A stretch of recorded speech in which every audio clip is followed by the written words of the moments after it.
Welcome. If you want to set password on the applications on your XIAOMI Mi Lite, for the first you have to move to the settings.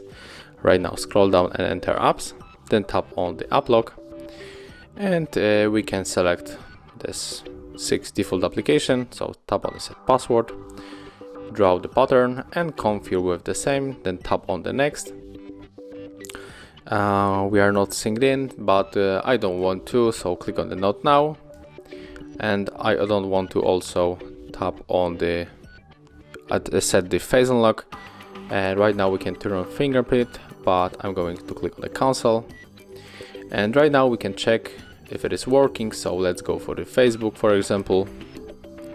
Tap on the cancel, and as you can see, the password is set on this application, and we have to input our pattern to enable it. Thank you guys for watching. Leave thumbs ups, comments and subscribe to our channel.